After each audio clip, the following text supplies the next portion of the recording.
Guys, back to basic tayo. As we review, isa na naman bagong loan app, guys. Mukhang bago kasi 69 pa lang yung nakapag-review sa kanya. And sabi ng loan app na to, up to 50,000 pesos daw yung pwede niyang ipahiram. Fast approval. And this loan app is si Mobipera na under sa kay Quick Pera Lending Corporation. Okay ba yung loan app na to? Kaya stick around. Yan yung pag-uusapan natin.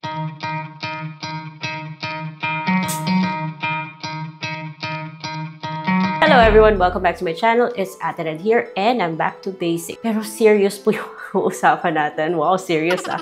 Kasi mukhang bago po yung loan app na to. At least, bago ko lang siya nakita sa Google Play Store. Yung pangalan ay si Mobipera. Nasabi under daw sa kay Quick Pera Lending Corporation. Up to 50,000 pesos po yung pwedeng ipahiram and fast approval with just a few reminders. Konti lang guys, okay? Konti lang. Kung bago pa kayo dito sa channel na to, consider subscribing because dito pinag-uusapan po natin iba't ibang mga online lending platforms, Google Play Store, App Store. Ako yung nagre-review para sa inyo guys. Because kailangan nyo magkaroon ng tamang expectations sa mga loan app na to. Dahil yung pag-uutang, it's a very serious matter guys. Hindi po yan games, hindi po yan joke. Pinag-iisipan, think before you click. For today's video, yung pag-uusapan natin ay si Mobipera. Ang bilis niya guys. Ang bilis nga niyang mag-approve. 1,000 pesos kaagad. Wow, laki ha. Hindi naman tayo makaka-expect na malaking amount talaga yung ma-approve sa atin kapag baguhan tayo. Ang bilis niyang mag-approve sa 1,000 pesos. Mabilis na mabilis. Pero yung natanggap ko is 550. Worth it ba magtiyaga sa loan app na to? Kaya nga guys, pag-isipan nyo bago nyo utangan yung loan app na to. Yes, kaagad ko siyang natanggap pero hindi naman pala siya as promising as it seems to be. Looks can be deceiving. Legit ba yung loan app na to? Well, sabi niya legit siya. Pero, nung pumunta naman ako sa list of recorded online lending platform sa SEC na website na yung list na yan pala ay kaka-update lang noong March 2025, itong si Quick Pera, hindi ko guys mahanap. So, mahirap yan guys ha, kung yung loan app ay hindi po nakalista doon. I don't care kung totoo ba yung registration number niya tsaka yung certificate or authority to operate niya. Pero para sa akin, kung yung loan app ay wala po sa list of recorded online lending platforms, nako, nagdadalawang isip ako. Parang nagsisisi ako nung natanggap ko. 550 lang. Laki kasi guys yung kinakaltas niya. Nakakaloka siya. Meron pala siyang delete option ha. Pero really, magbibigay ka ba talaga ng personal information mo sa loan app na to? Again and again. Itutuloy mo pa rin ba? Swerte ko lang na na-approve ako guys. Pero ang dami rin nagsasabi, nangunguha lang siya ng information. So huwag kayo maniwala dyan sa mga nagsasabi yung nagbigay sa kanya ng 5 stars. Kasi alam nyo na. Pero, yun. Proceed at your own risk. Mada-download lang po sa Google Play Store. Wala po siya sa App Store. And may mga pa-description pa siya na sabi 1,000 to 20,000 max. Pero bakit sinasabi niyo 50,000 pesos, diba?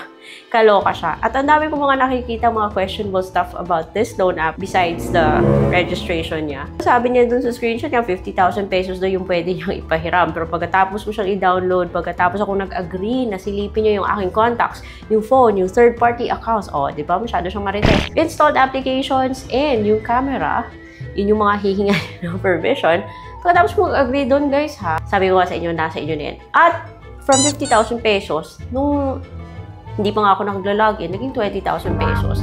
Term up to 180 days daw and 0.04. So magsisimula ka sa pagbibigay ng phone number mo. Siyempre mag-agree ka dun sa kanyang privacy policy. Magpapadala po siya ng OTP and 4-digit OTP. And pagkatapos ay mag-create ka ng 4-digit PIN. Okay, here we go again. Naglagay po ako ng 1111. 111. 111. Basta 4 na 1. Tinanggap naman niya. Di ba? Hindi siya masyadong secure if that's the case. And umiba na naman guys. Naging 36,000 pesos naman dun sa dashboard niya. Inconsistency na yan. Pero sabi niya 150 days, 0.0% yung kanyang interest. Too good to be true yan ha. Amount will be increased by repeat borrowing. Sure ka? Magtsatsaga ka ba talaga sa loan app na to? Magbabayad ka ba ng malaking mga fees bago mo para lang maabot yung mataas na amount na to? May product list. So, hindi lang pala si Mobipera yung involved dito. Merong Mobicash, merong Moneycoin. Ano ba yan? So, 0% percent daw yung interest. O siguro totoo nga, 0% interest, pero dun siya bumawi sa fees. Anyway, so nag-click ako ng apply dun sa taas. And humingi po siya ng loan purpose, education, marital status, current address, detailed address. And humingi rin siya ng Facebook. By the way, Facebook is optional. Okay, fine. Humingi siya ng work information. So, kung sasabihin mo housewife, unemployed, or student, wala na siyang other questions. Pero kung sabihin mo namang self-employed or office worker, hingi siya ng other information and mga company info, mga ganun. So, I opted housewife. And hingi po siya ng 2 contact information. But take note, the info of your contacts help us evaluate whether you qualify for a loan. Rest assured that we won't contact your contacts unless it is necessary. Your information is 100% secure with us. 3 po yung hihingi niyang contacts and kukunin mo yun sa phone book mo. And then, i-click mo lang yung next, and then, I am a man or woman or a gender, hingin niya. And ID type, ID number. So, pipicturean mo raw yung front and back ng ID. So, dito sa IDs, yung mga tinatanggap nyo is UMID o HOT, SSS HOT, driver license HOT, PRC ID HOT. Pero tatanggap din siya ng other not HOT na mga IDs such as TIN, passport, pag-ibig, voter ID, GSIS, and PSN. So, whatever you choose, pipicturean mo yung front and back, kaya mag-selfie ka na. Matapos ay magbibigay ka ng withdrawal info na pwedeng grab, pwedeng e-wallet, pwede ring bank. Choose wisely, guys. Yung number na ginamit ko sa pag-apply is different sa e-wallet number ko. So far, natanggap ko naman yung 550 pesos na yan.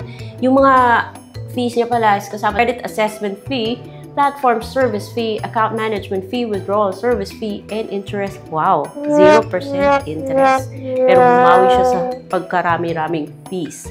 So, mga ngalahati na lang yung matatanggap niyo, guys. That is kung ma-approve kayo. So, is it a go or no-go? Well, nasa inyo na yan. Pero sa akin, of course, nagsisi po ako kasi magbabayad ako ng 1,000 pesos or 999 after 7 days. And the rest is, kunyari, para masabing long term. Pero yung natanggap is 550. But, at least, transparent naman siya. Pinakita na naman na yun yung matatanggap mo. Hindi naman siya auto-send. So, papakita niya sa yung mga fees na yan. Mag-agree ka dun sa loan term niya na clear po na 550 yung matatanggap. So, dito pa lang, magdalawang isip na kayo kung i-click niyo yung submit or hindi. Pag-click niyo ng submit, congratulations. No, for husbands.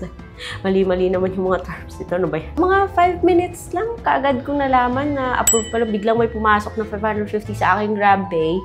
And of course, binayaran ko kaagad. Yun pa rin yung offer niya, 1,000. Pero syempre, ayoko na.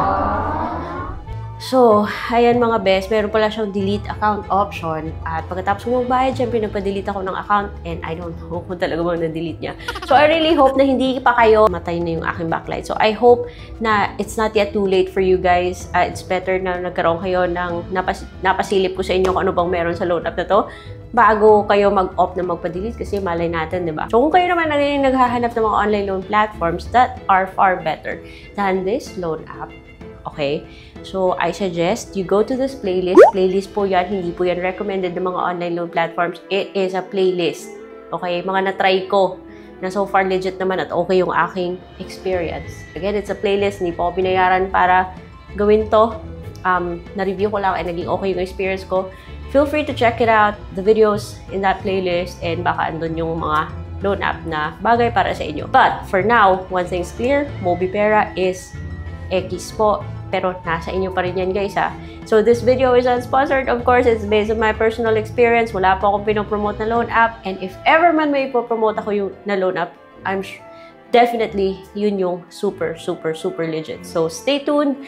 Subscribe if you haven't already. Hit that bell notification button para lagi kayong updated. And that is all for today's video. I will see you on my next vlog.